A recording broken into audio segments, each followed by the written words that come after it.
कि भाई जी महाराज को भगवान की कृपा का अनुभव छोटी अवस्था में हुआ, जब भूकंप हुआ और सब मकान ढह गए, तो एक तखत के नीचे छोटे बालक के रूप में भाई जी महाराज हैं। आसपास से सब पत्थरों के द्वारा एक गुफा बन गई, पूरा मकान ऊपर है, बहुत लोग मरे और भाई जी को खरोच नहीं आई। संस्कार शुरू से भागवती कहे, प्रतिपल एक नया आकर्षण हृदय में होता है प्रभु का, क्योंकि पीछे आप सुन चुके हैं इनके माता पिता और इनके दादा दादी संत समागम में, संत सेवा में, भगवत आराधना में, रामचरितमानस, श्रीमद् भागवत महापुराण, विष्णु सहस्त्र नाम, साधु सेवा, बस इसी में लगे रहना, व्यापार भी करना और भगवत भक्ति में ऐसे वातावरण में जो भी संतान होगी निश्चित उसमें भक्ति के परमाणु होंगे। फिर ये तो महापुरुष अवतरित हुए हैं, क्योंकि जिस रूप में हम दर्शन कर रहे हैं वो महापुरुषों के लिए भी दुर्लभ रस है। श्री वृंदावन नित्य बिहारी श्यामा श्याम में आसक्ति, और ऐसे ही महापुरुष का हम चरित्र गान कर रहे हैं। पूज्य श्री भाई जी महाराज जब संतों के समीप जाते तो उनको गुनगुनाते हुए देखते, मंत्र जपते हुए। तो अपनी जो माता की तरह पालन पोषण किया, और राम कौर देवी उनसे छोटी अवस्था में ही कहते, मुझे भी वो जपने के लिए मंत्र दिलवाओ इनसे।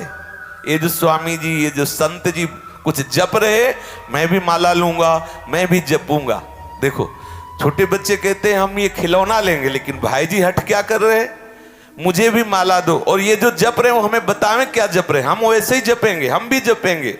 तो संत जन गोदी में ले लेते, दुलार करते और उनसे कहते, तुम बड़ी भाग्यशाली हो जो तुम्हारे यहाँ ऐसा बालक हुआ है, भगवान नाम में प्रेम करने वाला, भजन करने के लिए रो रहा है कि मुझे भी भजन करना है। ऐसे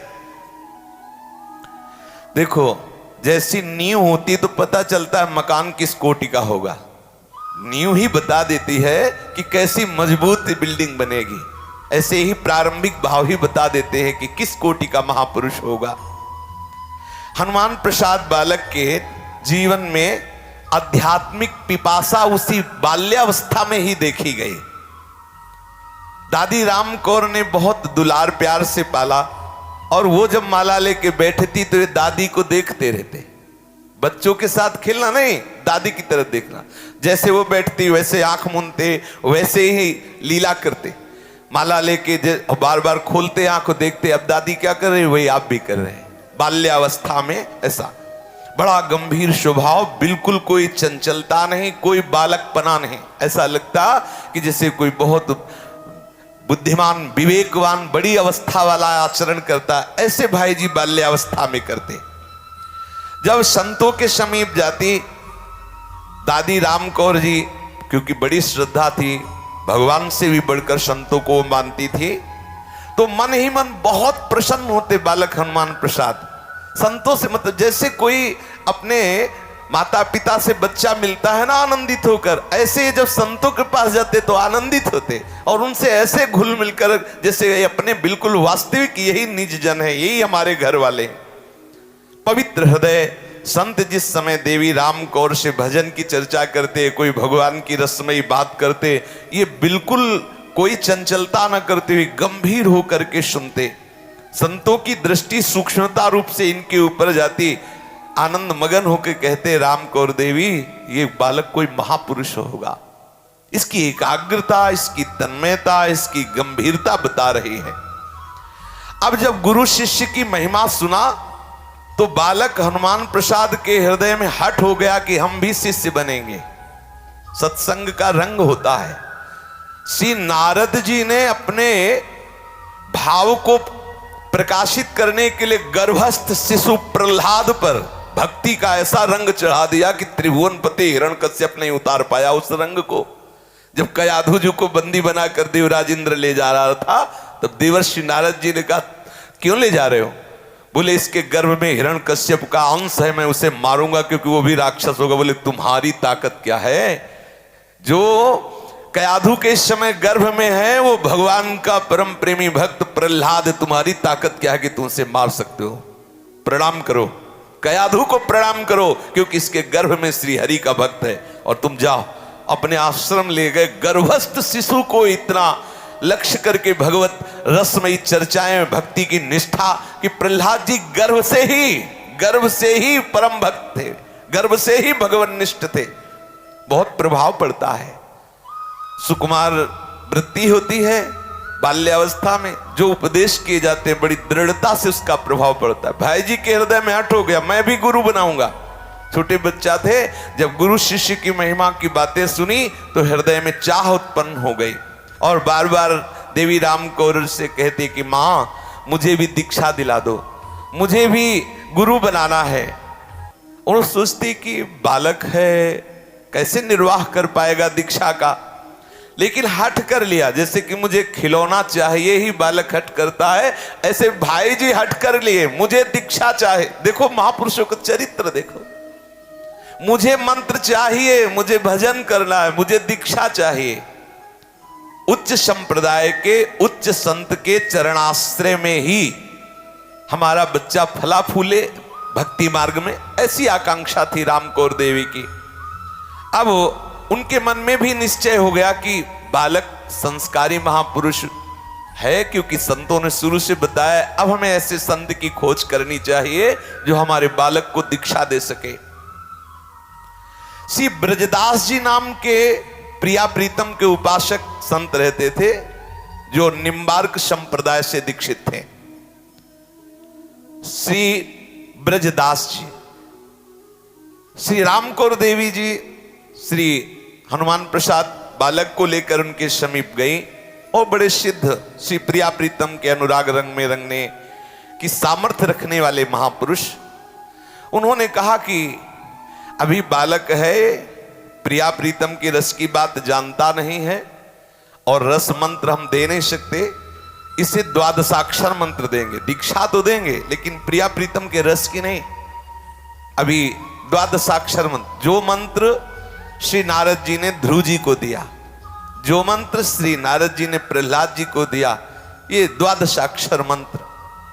श्री द्वादशाक्षर मंत्र की दीक्षा श्री ब्रजदास जी ने श्री भाई जी महाराज श्री बालक हनुमान प्रसाद पोद्दार जी को दी। जे ही दीक्षा हुई तो ऐसा आनंदमय अनुभव हुआ, बालक है भी ऐसा लगा बहुत बड़ी निधि मिल गई। आप आज्ञा पालन करो, आज्ञा पालन, आज्ञा समन सुसाहिब सेवा, मंत्र के समान कोई उच्छिष्ट नहीं है, गुरु की आज्ञा के पालन के समान कोई सेवा नहीं है, गुरु में भगवत बुद्धि के समान कोई उपासना नहीं है। अगर हमारी भावना नहीं दृढ़ है तो बाहरी बातों पे कोई विश्वास नहीं है। आप उन्हीं का उच्छिष्ट खाओगे और उन्हीं के प्रति अहित कर बात करोगे, अहित भावना रखोगे, उनका एक एक शब्द तुम्हारे हृदय में अमृत की तरह लगना चाहिए। क्यों नहीं लग रहा? ये सुलझने की बातें हैं। अगर सुलझोगे नहीं तो होगा कि 20 वर्ष हो गए वृंदावन वास करते और रस उपासना में हुए और अभी तो नित्य लीला स्फुरित नहीं हुई। हम नित्य लीला के लिए तड़पे, लालायित रहें, उनकी आज्ञा का पालन करें। अब आप सच्ची मानिए, प्रिया प्रीतम तो ऐसे ही उदार है कि ऐसे ही ले जाएंगे, पर आपके अंदर महत्व नहीं जगा ना तो बात नहीं बनने वाली। जब तड़पता है उपासक, जब रोता है, संपूर्ण महत्व बुद्धि अनन्य भाव प्रियालाल में हो जाता है, तो ले वो ऐसे ही जाते कि आओ चलो तुम्हारे बिना हमें चैन नहीं पड़ रहा, ऐसे ही ले जाते हैं। भगवत रसिक जी कहते जब हम नहीं दिखाई देते तो प्रिया प्रीतम पुकार उठते, कहाँ है भगवत, कहाँ है भगवत, बुलाओ उसको, उसके बिना हमें चैन नहीं। ऐसे प्रेमी है हमारे प्रियालाल। पूज्य श्री भाई जी महाराज बालक ही हैं, सुंदर उनके कंठ में कंठी बांधी श्री तुलसी जी की और कान में मंत्र उपदेश किया। ये द्वादशाक्षर मंत्र का जब उपदेश दिया जाता है तो शंखनाद करते हुए, घंटानाद करते हुए, वस्त्र से ढक के दिया जाता। ये वैदिक मंत्र है। आज जो कुछ लोग द्वादशाक्षर मंत्र का माइक से कीर्तन करते हैं, पंचाक्षरी मंत्र का कीर्तन करते हैं, ये निषेध है। मंत्रों का कभी कीर्तन नहीं होता, महामंत्र का कीर्तन होता है, नाम का कीर्तन होता है, लेकिन वैदिक मंत्रों का कीर्तन नहीं होता। वैदिक मंत्र जब कभी किसी को दिए गए बहुत गुप्त रीत से दिए गए हैं, शास्त्रीय सिद्धांत से चलना चाहिए। सुकोमल गले पर कंठी बांधी, शंख घंटा नाद हुआ और कान में द्वादशाक्षर मंत्र का उपदेश दिया। जब ये वैष्णवी दीक्षा का संस्कार हुआ, वो 1957 संवत्सर, इसी वर्ष देवी रामकौर जी अपने पीहर अमृतसर गई। लाडला पौत्र भी साथ में था, अर्थात श्री भाईजी महाराज। देवी दीक्षा हो ही चुकी थी। अब जैसा दादी क्रियात्मक ठाकुर सेवा करती, वैसे ही श्री हनुमान प्रसाद पोद्दार जी महाराज करते। बालक है, दादी के साथ बैठ जाते, जो पुष्प दादी चढ़ाती वैसे ही पुष्प लेके वैसे ही चढ़ाते। कितना हो भाग्य जिनके घरों में बच्चों को भगवत भाव की थोड़ी भी शिक्षा दी जाती है, वो आगे चलकर एक बहुत सुंदर सदगृहस्थ धर्मात्मा पुरुष बनते हैं। बाल्यावस्था से माता पिता बाल कहीं बुलावें, उधर भरे सोई जतन सिखावें। बच्चों को कैसी कैसी बातें सिखाई जाती, तभी उनका जीवन अमंगलमय हो जाता है, अपवित्र हो जाता है। देवी रामकौर को पूरे कुल परंपरागत जो इष्ट भाव था श्री हनुमान जी में, तो वो इष्ट हनुमान जी को ही मानती थी, पर सेवा जुगल सरकार की करती थी। कुल परंपरागत ऐसा होता है, ऐसा कई कुलों में होता है कि जिसमें इष्ट भाव रखा जाता है। जैसे अपने कुल में था तो उसमें भगवान शंकर इष्ट थे, वो कुल परंपरागत भगवान शंकर की आराधना, सबकी आराधना है, लेकिन इष्ट भाव में भगवान शिव है। ऐसे कितने लोग होते हैं जिनमें कुल परंपरागत इष्ट की आराधना चली जाती है। श्री हनुमान जी के साक्षात दर्शन श्री रामकौर देवी को हुए। बालक की जब 8 वर्ष की अवस्था हुई, तब रामकौर देवी ने कहा कि मेरे हृदय में हनुमान जी प्रेरणा कर रहे हैं कि तुम हनुमान कवच का पाठ किया करो। श्री बालक हनुमान प्रसाद जी से कहा, तो 8 वर्ष की अवस्था से हनुमान कवच का पाठ करना प्रारंभ करा दिया। अब इनका इतना प्रखर ज्ञान था कि सूर्य, गणपति, देवी, शिव आदि अनेक स्तोत्र पाठ नित्य करने लगे स्वयं से। वो हनुमान कवच का पाठ, फिर सूर्य, गणपति, देवी, शिव आदि जितने भी स्तोत्र हैं वो स्वयं करने लगे। नवरात्र के दिनों में सांगोपांग सप्तशती का अनुष्ठान करने लगे। अभी 8-9 वर्ष की अवस्था है। खूब श्रद्धा से धर्म ग्रंथों का पाठ करने लगे। आप सोचो, जिस महापुरुष की 8 वर्ष की अवस्था में ऐसे ग्रंथों का स्वाध्याय, ऐसे पाठ, ऐसे स्तोत्र, उसका कितना महामहिमा में जीवन अपने आप होगा। विचार करो, या छोटे छोटे बच्चों को हम कहीं भी भगवान नाम जपने के लिए प्रेरित नहीं करते। थोड़ी देर बैठ के भगवत चर्चा सुनो, थोड़ी देर बैठ के तो उसके अंदर दैवी संपदा आएगी। हम गंदे दृश्य दिखाएंगे, आपस में सावधानी नहीं रखेंगे, गंदी बातें करेंगे, तो संस्कार बन रहे हैं, वही आगे चल करके आसुरी भाव को प्राप्त हो जाता है। जब दादी संत श्री बखननाथ जी के पास सत्संग के लिए जाती, तो हनुमान प्रसाद बालक को भी ले जाती। नाथ जी ने अपनी सूक्ष्म दृष्टि से बालक के संस्कार को देखा और कहा, आज से तुम गीता जी को याद करो। गीता जी का एक श्लोक जब वो जाते तब पढ़ाना प्रारंभ करते। 1 वर्ष के अंदर 18 अध्याय गीता जी के कंठस्थ कर लिए बालक हनुमान प्रसाद पोद्दार जी ने। 1 वर्ष में 18 अध्याय गीता, ये संस्कार। और ऐसा है, जैसा आप संस्कार डालोगे बच्चों के ऊपर, वैसे ही प्रभाव पड़ता है। ऐसे बच्चे हैं, छोटे छोटे बच्चे हैं, चतुरासी जी 50-50 पद चतुरासी जी के याद, पूरी चतुरासी जी याद है। क्यों? उनको ऐसे संस्कार मिले, उनमें रुचि हो गई। अगर गंदे संस्कार दोगे तो गंदी भावनाएं प्रकट होंगी। 1 वर्ष में 18 अध्याय गीता, ये बहुत ध्यान देने की बात है। सब माता पिता को चाहिए कि बच्चों में दैवी संपदा के संस्कार डाले, वो आगे चलकर धर्मात्मा पुरुष बने, देशभक्त बने, भगवत भक्त बने, माता पिता के भक्त बने। ऐसे उनमें पवित्र संस्कार डालिए। जब तक शास्त्र स्वाध्याय नहीं होगा, भगवान नाम जप नहीं होगा, जब तक प्रभु की आराधना नहीं होगी, तब तक उसमें दैवी संपदा आने वाली नहीं। आसुरी संपदा आएगी तो आपको ही बुढ़ापे में पीटेंगे। अद्भुत प्रतिभा और आध्यात्मिक प्रवृत्ति देख करके नाथ जी और दादी रामकौर दोनों बहुत प्रसन्न हुए कि आगे चलकर इसके द्वारा जगत का बड़ा मंगल होगा। अब धीरे धीरे भाई जी बड़े होने लगे और भाई जी को फिर व्यापारिक सेवाओं में भी लगाया जाने लगा। जब घर में व्यापार होता है, जैसे किसी के दुकान है तो बच्चे दुकान भी जाने लगते हैं। श्री कन्हैयाराम जी की इसी समय मृत्यु हो गई। अब भीमराज जी अकेले रह गए। आसाम प्रांत के विस्तृत व्यापार को ना संभाल सकने के कारण वहां का व्यापार बंद करना पड़ा और फिर कलकत्ते का काम चालू कर दिया। जो पहले दुकान थी, सपरिवार कलकत्ते आकर रहने लगे, क्योंकि उस समय अकेले भीमराज जी को सब कामकाज देखना पड़ता था। आश्चर्य की बात यह है कि आगे चल करके कई भाषाओं में से हनुमान प्रसाद जी रुचि रखने लगे। कई भाषाओं, भाई जी को कई भाषाओं का ज्ञान, और कुछ ही दिनों में बहुत पारंगत हो गए कई भाषाओं का। बड़ी विधिवत पढ़ाई में जो ज्ञान नहीं होता और साधारण पढ़ाई में भाई जी ने ज्ञान प्राप्त कर, यही होता है भागवतिक बुद्धि।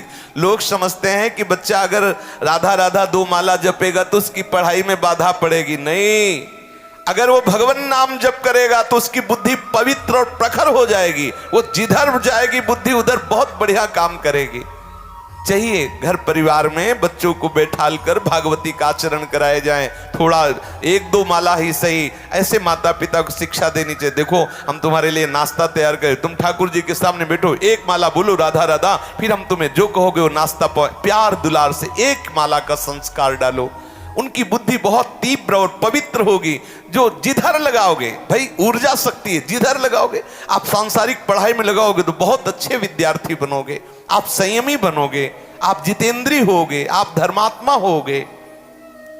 भाई जी बहुत विद्याओं में पारंगत हो गए। कलकत्ता वास के समय तत्कालीन हिंदी के प्रसिद्ध विद्वानों एवं संपादकों के संपर्क में आकर हिंदी साहित्य का समुचित ज्ञान प्राप्त किया। अंग्रेजी का सामान्य ज्ञान भी कलकत्ते में ही व्यक्तिगत रूप से श्री अयोध्या प्रसाद जी के पास अध्ययन करके प्राप्त किया। अन्य कई भाषाओं का ज्ञान भाई जी ने प्राप्त किया। बड़ा प्रतिभा स्वरूप इनका प्रकाशित हुआ। छोटी अवस्था में ही कई भाषाओं का ज्ञान। उपनयन संस्कार पंडित श्री छोटे लाल जी के द्वारा संपन्न हुआ। उन दिनों कम उम्र में विवाह होने की प्रथा थी। श्री हनुमान प्रसाद जी की आयु 12 वर्ष की थी। पहले ऐसे ही ब्याह होते थे। व्यापार में इनकी दुकान की अच्छी प्रतिष्ठा थी। दादी को भी था कि हमारा जो हनुमान प्रसाद है वो दूल्हा रूप, मैं इसे कब देखूं, घर में होता है, ये लालसा होती है। 12 वर्ष के हैं भाई जी और ब्याह का विधान बनने लगा। रतनगढ़ निवासी श्री गुरमुख राय जी ढांढरिया की पुत्री महादेवी बाई से सगाई तय हुई 12 वर्ष की अवस्था में। इस समय का प्रसंग बड़ा ही रोचक है, जिसमें देवी राम कौर का आदर्श रूप सामने आता है। अब विवाह तय हुआ महादेवी बाई से, विवाह तय हो गया। इसके बाद महादेवी बाई को चेचक निकल आया, पूरे शरीर में चेचक। कुछ समय बाद जब चेचक शांत हुआ तो रूप बिगड़ गया, धब्बे धब्बे पूरे शरीर में। अभी ब्याह नहीं हुआ था, केवल ब्याह तय हुआ था, सारा सौंदर्य नष्ट हो गया। अब उस लड़की के माता पिता बहुत दुखी हुए और श्री राम कौर बाई के पास आकर के कहा कि हम आपसे छुपाव नहीं करना चाहते, हमारी बेटी का सारा रूप बिगड़ गया। जो आपने रूप देखकर सगाई तय की थी वो तो रूप नहीं रह गया, आप सब काले काले धब्बे हो गए पूरे शरीर में और मुख पर भी। अब आप देख लो आपकी। अरे उन्होंने कहा सगाई हो चुकी है, अब इसमें कोई फेर बदल नहीं हो सकता, पत्नी वही बनेगी। देखो ये है धर्मनिष्ठा। अगर धर्मवान ना होता तो कहता भाई अभी कोई ब्याह तो नहीं हो गया ना भाई, हम तुम्हारी बच्ची से ब्याह क्यों करें, वो रूप बिगड़ गई तो उसका भाग्य जाने, ऐसा। लेकिन श्री भाई जी महाराज से जिनका ब्याह तय हुआ तो दादी ने कहा कि एक बार हमारे सनातन धर्म में तय किया जाता है। एक देखो कितनी पुराने लोग, ये बहुत मर्यादा की बात है। एक समय की बात है, ये विलासिता की बुद्धि वाले लोग नहीं समझेंगे इन बातों को। मुगल सेना राजपूत वीरों ने सारे दिन युद्ध किया, रणभूमि शवों से पट गई, अनेक राजपूत क्षत्रिय मारे गए, जो भारत की भूमि पर मृत्यु शैया पर सो गए। सायंकालीन सूर्य की रश्मियों से उनका निर्मल प्रशांत मुख चमक रहा था। मातृभूमि देश प्रेम के लिए जीवन अर्पण करने वाले हजारों वीरों की लाशें पड़ी हुई थी और मुगल वीर थक कर सो रहे थे। एकदम नीरवता छाई हुई थी। काक और गिद्धों की आवाजें केवल आ रही थी, जो शवों को विक्षिप्त कर रहे थे खा पी के। ऐसे अस्ताचल में भगवान सूर्य छिपे, घोर अंधकार छा गया। मुगल सेना कुछ दूर पर अपने पड़ाव में शयन कर रही थी। कुछ सूरवीर चौकन्ना थे।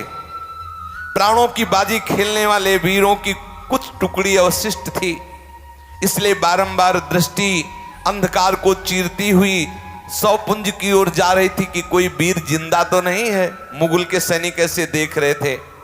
रात्रि का प्रथम पहर अवसान की स्थिति में था। बहुत गंभीरता से सुनना।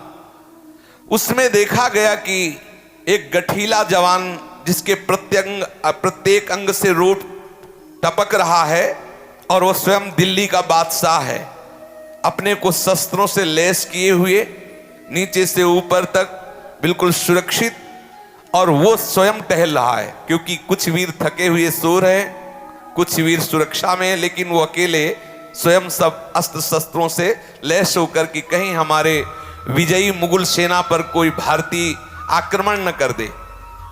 सौ पुंजों के समीप उसने देखा कि एक कुछ प्रकाश हो रहा है। तो उसने सोचा कौन हो सकता है। वो स्वयं बादशाह भागता हुआ नजदीक गया। दूर से देखा कि एक नौकिशोर कोई राजकुमार है, और वो दीपक से प्रत्येक शव के चेहरे को देख रहा है। वो स्तब्ध रह गया कि इतने शवों में वो क्या अपने किसी को पहचान रहा है। लेकिन जब गौर किया तो केस बड़े घुंघराले और कंधे तक बिखरे हुए थे। मुख में बड़ी सुंदरता थी, लेकिन व्याकुलता युक्त।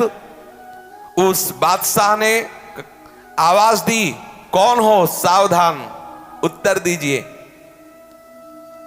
वो दीपक की ज्योति से हर शव को ऐसे देख रही थी। कोई उत्तर नहीं दिया। वो अस्त्र शस्त्रों से सुसज्जित बादशाह, उसे कुछ भय तो लगा नहीं। वो और नजदीक गया। अब कहा कि सावधान, उत्तर दीजिए। तो उसने आंख उठाई और उसकी तरफ देखा, और बड़े तेज से गर्व के साथ, कोई भय नहीं, उसने कहा कि मैं अपने पति को खोज रही हूं। अच्छा, तो तुम्हारा ब्याह हो गया? तुम तो इतनी छोटी अवस्था की हो। कर नहीं, ब्याह नहीं हुआ। तो उसने कहा ब्याह नहीं हुआ तो पति कैसा? ब्याह तय हुआ था।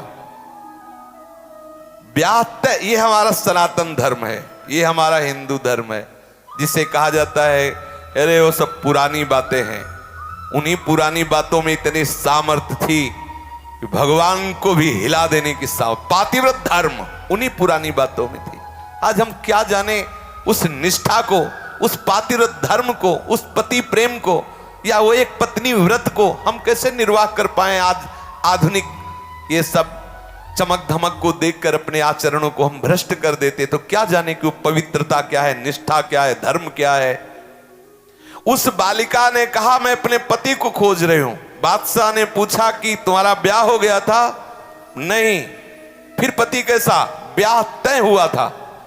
ब्याह तय हुआ था। उसने कहा मैं भारतीय नारी हूं, एक बार जिसको वरण कर लेती हूं दोबारा फिर उसे टालती नहीं। प्राण चले जाएं, एक बार जिसे स्वीकार कर लिया मेरा है, फिर और का नहीं। ये दे। सत्यवान जी की 1 वर्ष की आयु रह गई, तब वरण किया सावित्री जी ने। नारद जी ने कहा बावरी हो, 1 वर्ष में मर जाएगा। तो उन्होंने कहा हमने तो वरण कर लिया। बोले अभी छोड़ दो, अभी कोई ब्याह तो। बोले नहीं, हम सनातन धर्म की स्त्री हैं, सनातन धर्म में हम पैदा होने वाली कन्या है। एक बार वरण कर लिया बस। तुम तो 1 वर्ष कहते हो। देवर्षि नारद जी से कहा अगर एक दिन चरण सेवा मिल जाएगी तो जीवन भर उसी के सहारे रहूंगी, दूसरे पुरुष का वरण नहीं करूंगी। यह हमारा सनातन धर्म। अब इसको उपहास किया जाता है। इस बात को नहीं समझ पाते कि धर्म की निष्ठा पर प्राणों को बलिहार करने वाले वंदे मातरम बोलकर फांसी के फंदे को चूम लेने वाले, अपनी देशभक्ति पर सामने पुत्रों को चुनाया जा रहा है दीवार में, आह नहीं बोलने वाले। सोचो कैसी कैसी निष्ठाएं हमारे सनातन धर्म में, हमारे भारत में कैसी कैसी निष्ठा वाले महापुरुष हैं। उस बालिका ने मुगल वीर की जबान बंद कर दी, सामर्थ्य नहीं रही कि वो बादशाह उत्तर दे पाता। बोला देवी बुरा न मानना, मेरे यहां तो ऐसी कोई निष्ठा नहीं है, विवाह हुआ नहीं, केवल विवाह तय हुआ और तुम उसके शव को खोज रही हो, किस लिए? बोले जिसको पति मान लिया, जब उसी का वो भारत भूमि के लिए बलिदान हो गया तो मैं उसी के साथ बलिदान होंगी, अर्थात अपने शरीर को उसके साथ नष्ट करूंगी, इस शरीर को कहीं दूसरा कोई स्पर्श ना कर ले। बलिहार है। आज की समाज को ये जो हमारे धर्म शास्त्रों की अवहेलना करके पहनावा, खान पान, व्यवहार, जीवनचर्या बिगड़ रही, हम समझ रहे हैं बहुत उन्नति को प्राप्त हो रहे हैं, हम समझ रहे हैं कि हमारी बहुत उन्नति हो रही। भाई इसको उन्नति नहीं कहते।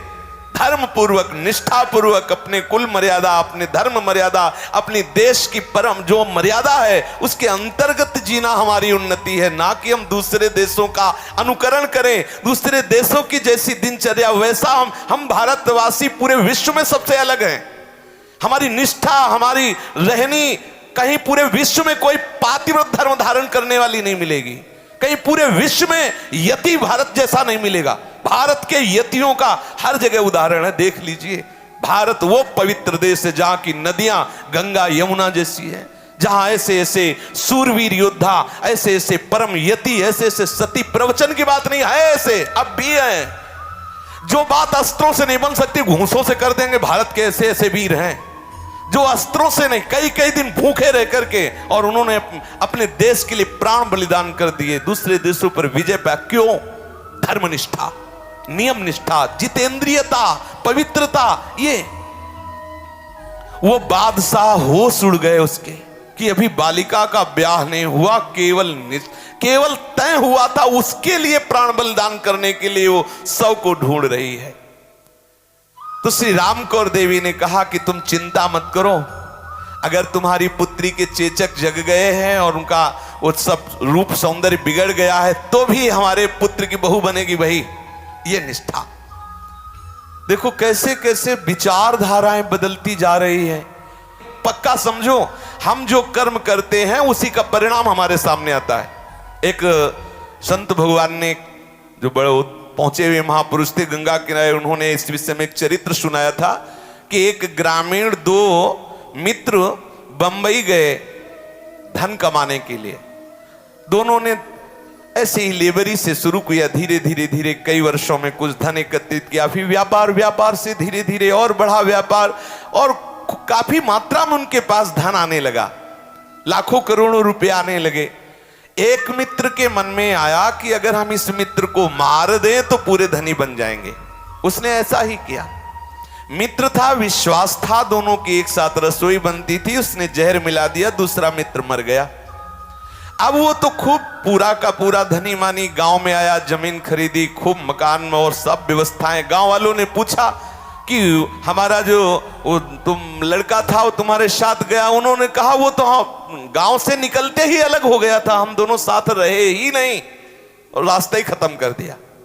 लेकिन मालिक का हिसाब बहुत बड़ा होता है। अब इनका व्यापार बंबई में चल रहा है, खूब गांव में जमींदारी और लोग बहुत सम्मान कर रहे हैं। अब इसका सुंदर ब्याह हुआ, एक सुंदर लड़का हुआ। अब तो बड़ा आनंद। जब लड़का हुआ, खूब धन था, पढ़ाई लिखाई के लिए सब व्यवस्था की, अमेरिका भेजा पढ़ने के लिए। अब वो जब 18 वर्ष का 20 वर्ष का था तो उसको बीमारी लगी, पैसा लगा, दवाइयां शुरू हुई, लेकिन ठीक नहीं हुआ। भारत बुला लिया गया बड़े बड़े डॉक्टरों से। अब वो सब बेचना शुरू किया।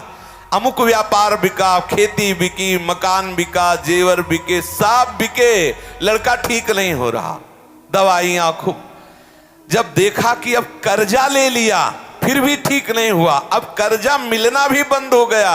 अब वो लड़के को गोद में लिए हुए रो रहा था एकांत में, क्या करूं, कैसे तुम्हें बचाऊं। हंस पड़ा लड़का, अरे बोले तुम हंस क्यों रहे हो? बोले मित्र तुम्हें पता नहीं, तुमने मुझे जहर दिया था, संत भगवान ने सुनाया था मुझे।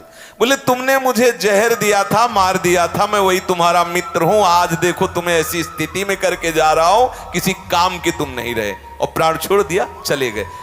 अगर आप पीछे कर्म बिगाड़ चुके हो तो वो बेटा बन के आएगा, वो बेटी बन के आएगा। अगर वो अपंग है तो भोगो, उसकी सेवा करो, उसको दुलार करो, तुम्हारे कर्म पवित्र हो जाए। उसको मरवा दोगे, एक नया कर्म बिगड़ जाएगा, तुम्हें फिर आगे भी। ये लोग समझते नहीं, समझते हैं कि अभी जो कर लो कर लो। अरे बार बार जन्म मरण हो रहा है, इस बात का अनुमान है। एक छोटा सा बच्चा जन्मता है, उसके मुख में दूध का वो बोतल में जो होता है ऐसे लगाओ, देखो पीने लगता है। किसने सिखाया? इसका मतलब पहले इसका जन्म हो चुका है। उसे ऐसे करो, मारने का भय दिखाओ, रोने लगता है, पुचकारो तो हंसने लगता है। अभी नवजात शिशु, ये क्या परिचय जाने इन बातों का? इससे प्रमाण मिलता है वो पूर्व का जन्म हो चुका है, वो जन्मता मरता हुआ आ रहा है। सावधान रहो। हमारी आज बुद्धि बिगड़ती चली जा रही। महापुरुषों के चरित्रों को सुन करके अपने आचरण में उतारो। आचरण पवित्र होना चाहिए। सही बात, हमारी गरिमा ये आधुनिक जीवन में आधुनिकता, बाहर विदेशी जो रहन सहन वो आना ठीक नहीं। हमारे जीवन में हमारा देसी बहुत पवित्र है।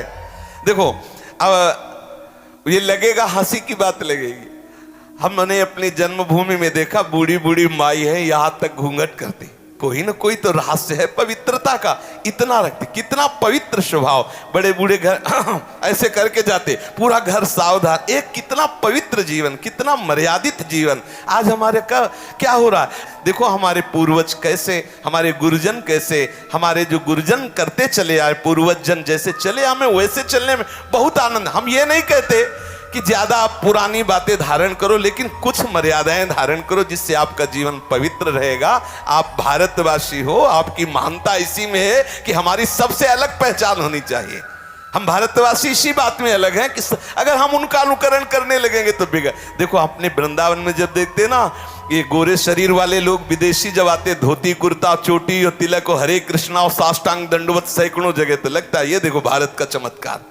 ये हमें गर्व का विषय है कि वो पैंट शर्ट उतार कर धोती को, और आज हम अपने को गर्वीले समझते हैं। जितना हम ऐसा सब पहने कपड़ा उद्दंडता वाले, बोले वो नई वीआईपी लोग हैं, वीआईपी। अरे भैया इसी वीआईपी को नमस्कार करो। अपना सीधा साधा कपड़ा, सीधा साधा खान पान और खूब मर्यादित जीवन में आनंद रहता है। अमर्यादित जीवन में केवल वासनाएं रहती है, आनंद नहीं रहता है।